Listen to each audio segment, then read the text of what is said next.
মরার কোনো ষড়যন্ত্র নেই। বাবা আত্মহত্যা করেছিল, এই দামোদরটার সাক্ষী আছে। আরো একজন সাক্ষী আছে, আপনার দাদা বিশ্বনাথ। যে মানুষটা সুস্থ হয়ে উঠলে খুনির আসল চেহারাটা চেনা যাবে। তাই এই ঘটনার বিচার চেয়ে আমি পুলিশের আইজি সাহেবকে একটা চিঠি লিখেছি। পুলিশ আইজি সব কোনোটাই করিবের জন্য নয়, সবটাই আমাদের জন্য, আমাদের জন্য। আইন আদালতকে আমি কিনে ফেলেছি।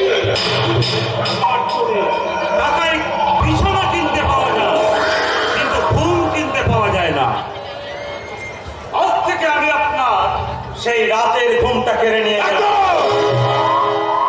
ডাক্তার বাবুরা শুধু প্রেসক্রিপশনে লেখে না, মাঝে মাঝে রোগীর ডেথ সার্টিফিকেটেও সই করে। তার আগে আমি তোমাকে ভিটে ছাড়া করবো। কদিন পরে আমার মাথায় উঠছে এমএলএর মুকুট। সব মুকুটই মাথায় পরার জন্য তৈরি হয়, কিন্তু সব মাথা মুকুট পরার জন্য তৈরি হয় না। তার জন্য থাকে দড়ি, নাটা মল্লিকের ফাঁসির দড়ি। সারা ডাক্তারটার বড্ড আজ রাতে ওর চেম্বারে আগুন লাগিয়ে দেবে। ওর দীর্ঘদিনে গবেষণার কাগজপত্র সব জন্য পুরে ছাই হয়ে যায়। আমাদের ভাষার কথা বুঝিয়ে বলতে পারে বাবু। আমি বাইরে দেখছি, আমি আরে ওকে নিয়ে কোনো চিন্তা নেই, ওকে নিয়ে কোনো চিন্তা নেই। শিশুটি লক্ষ্মী গল্প শুনিয়ে ওর সাপ লাগের বুকে আমি আগুন দিয়েছি রে, আগুন। এইবার সেই আগুনে একটু একটু করে কি জানবো। তারপর একটা পুড়িয়ে খাইয়ে ওর আউশাকে পাঠিয়ে দেবো কোনো বাসে।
অনেক প্র্যাকটিস করেছো ম্যাডাম।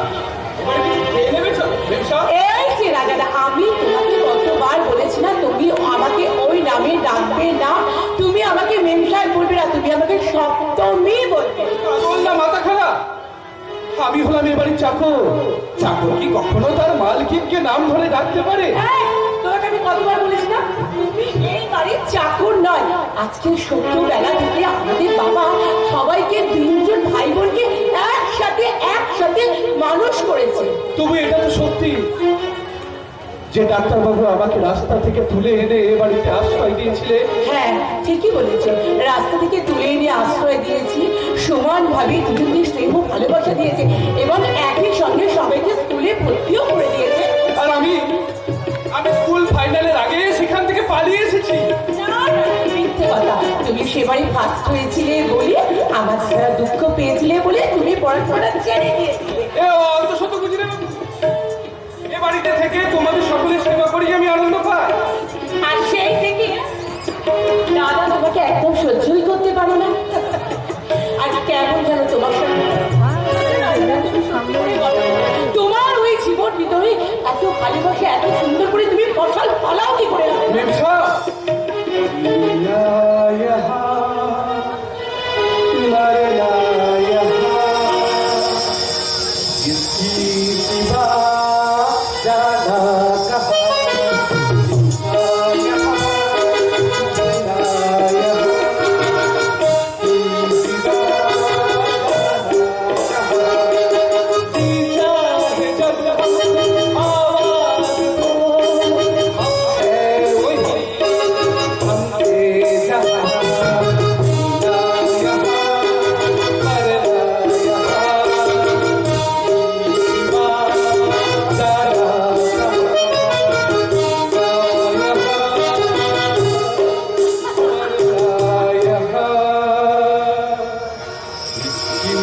শিবা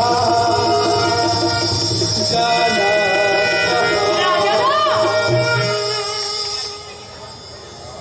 মেমসা বলো মেমসা শুধু জমি আর বীজ থাকলেই তো ভালো ফসল হয় না, জমিতে রস থাকা চাই। মানুষের জন্য মানুষের ভালোবাসাই হলো সেই রস, যার জন্য সবুজ ফসলে জীবনের মান ভরে ওঠে। তাহলে আমার বেলায় তোমার এত ভালোবাসায় টান পড়ে কেন রাজা? টান পড়বে কেন, টান পড়বে কেন? আমি তো তোমাকেও ভালোবাসি। তুমি হচ্ছে একেবারে বুকড়া মদারা, তুমি কিচ্ছু জানো না। ভালোবাসা ভাড়াপাত জানতে তোমার এখন অনেক বাকি। বেশ, তাহলে তুমি শিখিয়ে দাও।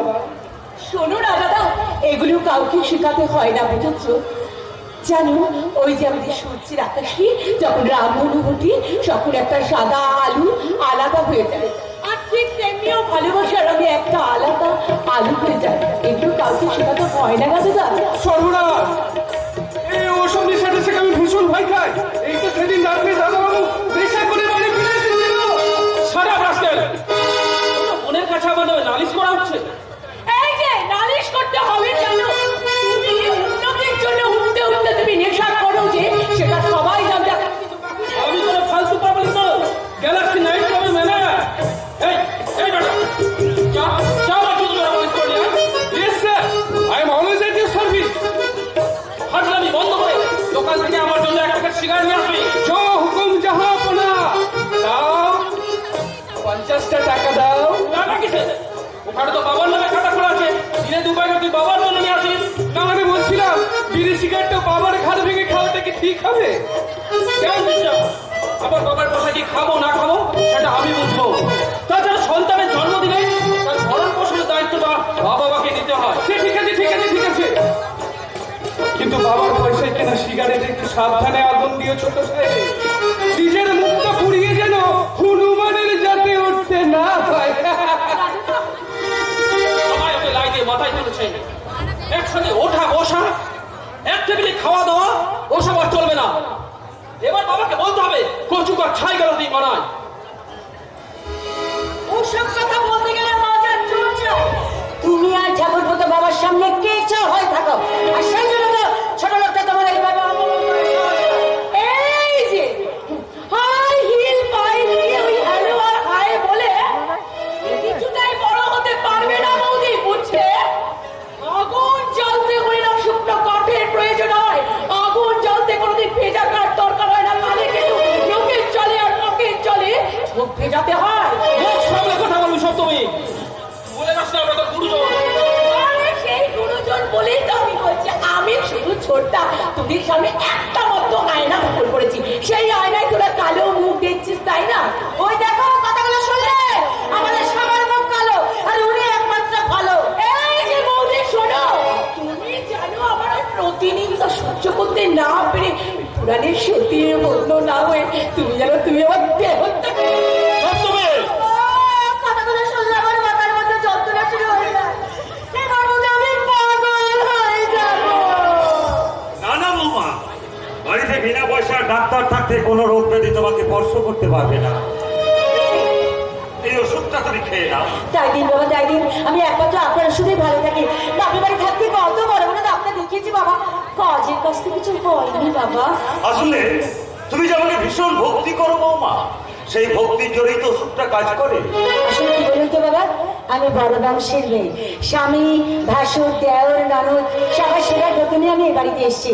আপনার আশীর্বাদ নিয়ে আমি আজীবন এইভাবে আমার নারী ধর্ম পালন করে যাব বাবা, পবিত্র নারী ধর্ম। এবার তো বাবা তোমার প্রসার আরো বেড়ে যাবে। ভরদ্বাজ বাবুর বাড়ির বাড়া ডাক্তার হয়েছো। না রে, ওদের সঙ্গে সব সম্পর্ক ত্যাগ করে আমি চলে এসেছি। এ তুমি কি বলছো বাবা? ঠিকই বলছি। ভরদ্বাজ নিজেই তার দাদাকে ইঞ্জেকশন দিয়ে অসুস্থ করে রেখেছে। এর পিছনে নিশ্চয়ই কোনো গভীর ষড়যন্ত্র লুকিয়ে আছে।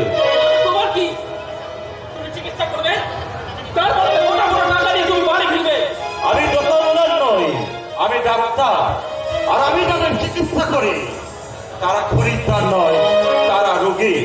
কিন্তু এই ঘটনার পর ওরা যদি আমার সঙ্গে হোটেলের ব্যবসা খুলতে রাজি না হয়, তাহলে যে আমার ভবিষ্যতের বুকে ছুরি বসবে বাবা। ওই হোটেলের নামে ওরা আমাদের সামনে এক টুকরো লোকের মাংস ঝুলিয়ে দিয়ে দিয়েছে।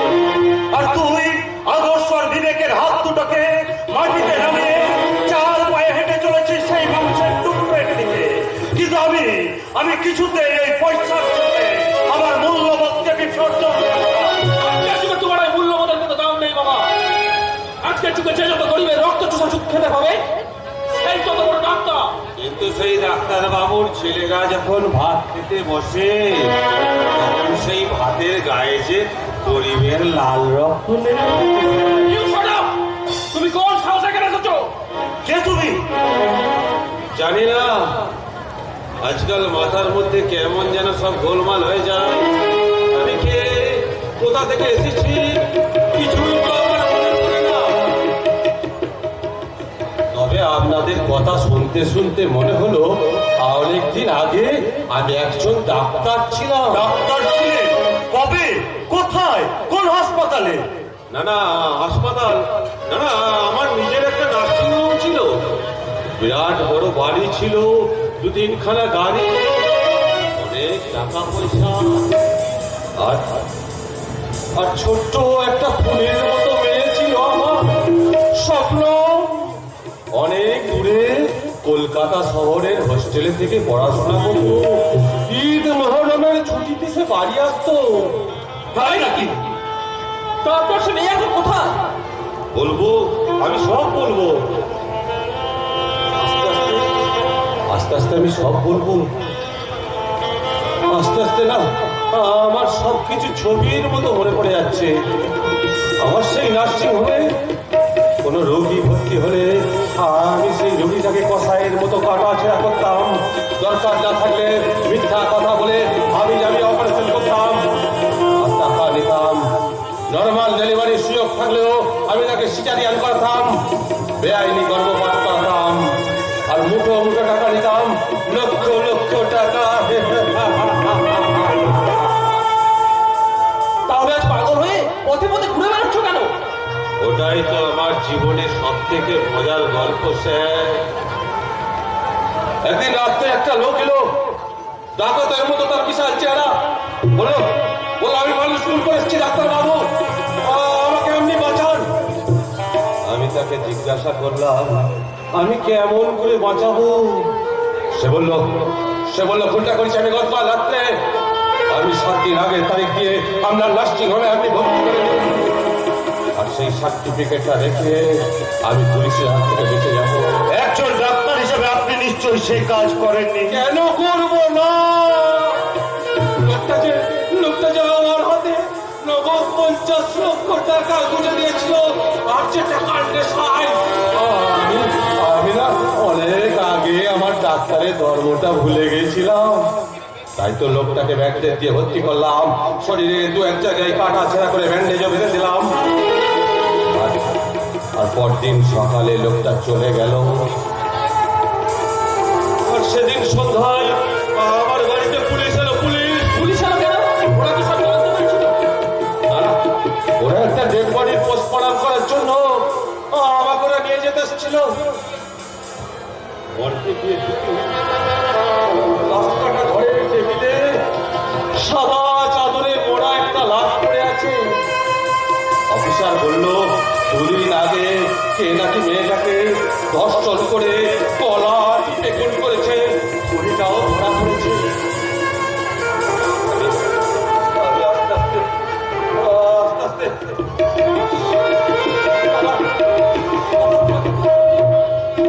লাশের দিকে তাকিয়ে দেখি আমার মেয়ে।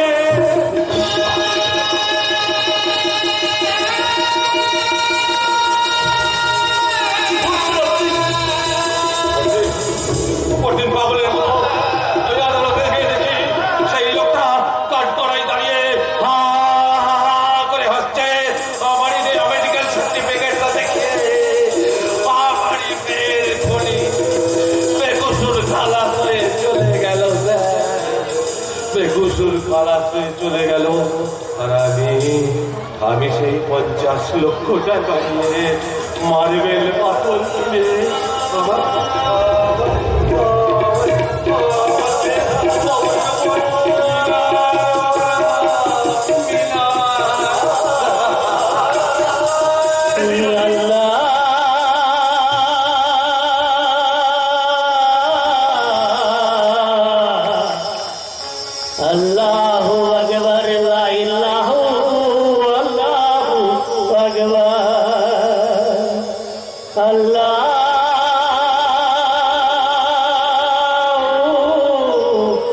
আকবর আল্লাহু আকবর লা ইলাহা আল্লাহু আকবর।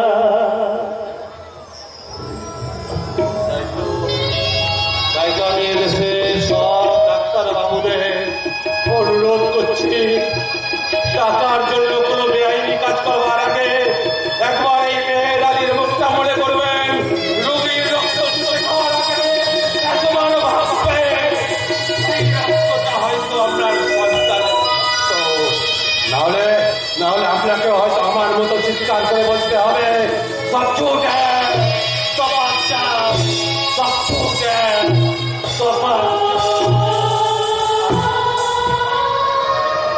এরপরেও কি তুই আমাকে ওই ভরতবাজের হয়ে কাজ করতে বলবি? হ্যাঁ বাবা, তোমাদের মূল্যবোধ আজ বস্তাবন্দি আলুর মতো প্রাচীন যুগের হিট ঘরে পড়েছে। নতুন যুগ এখন কম্পিউটারে হাত ধরে কোন মনিকা কোন প্রতি দেশের মাতাল হয়ে গেছে। বড়বাবু তোমার নামে আমেরিকা থেকে চিঠি এসেছে।